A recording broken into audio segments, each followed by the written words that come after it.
समुद्र के किनारे यश हमेशा ड्राइंग करता रहता था। वो स्कूल में हमेशा उदास रहता था। एक दिन उसकी क्लास में तानिया आती है।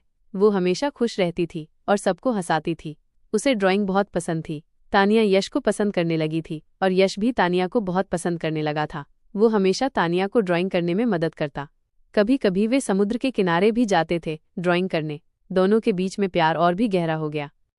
एक बार यश तानिया से मजाक करता, अरे पागल, तुझे ड्राइंग भी करना नहीं आता। ऐसा बोलकर यश के पास तानिया भागकर आती थी और बहुत खुश रहती थी। लेकिन एक दिन तानिया को पता चला कि यश हमेशा के लिए स्कूल छोड़कर जाने वाला है। तानिया बहुत उदास हो गई और सोचने लगी कि यश के बिना वो क्या करेगी। तानिया पूरी रात समुद्र के किनारे बैठकर अंदर ही अंदर उदास रहने लगी।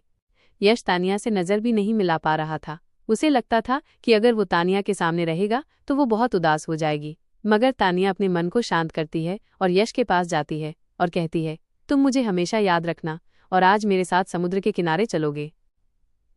यश कहता है, मुझे माफ करना तानिया, मैं तुम्हारा साथ यहीं तक निभा पाया। तानिया मुस्कुराकर कहती है, ये तो हमारी किस्मत में था, मगर मैं तुम्हारे लिए ड्राइंग करूंगी। इतना बोलकर वो चली जाती है और लाइट हाउस के पास समुद्र की ड्राइंग बनाती है। उस ड्राइंग में तानिया ने अपने प्यार की वजह से जान डाल दी। फिर अगले दिन वे दोनों मिलते हैं और आखिरी बातें करते हैं। तानिया कहती है, मैं तुम्हारा हमेशा इंतजार करती रहूंगी। मुझे पता है तुम एक दिन वापस जरूर आओगे। ये बात सुनकर यश बहुत उदास हो जाता है। वो अगले दिन चला जाता है और तानिया को अलविदा भी नहीं कह पाता। तानिया उसका इंतजार करती रहती है।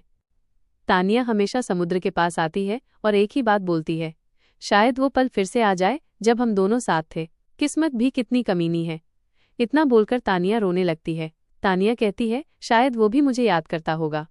और वो कहती है, अब कौन कमबख्त फिर से प्यार में गिरे। भलाई इसमें है कि सब कुछ भूल जाओ। मगर ये दिल ही नहीं मानता। शायद वो फिर से आएगा। इसी समुद्र के किनारे हम फिर से मिलेंगे। इतना बोलकर तानिया चली जाती है। आज भी समुद्र की लहरें यश और तानिया का इंतजार करती रहती हैं।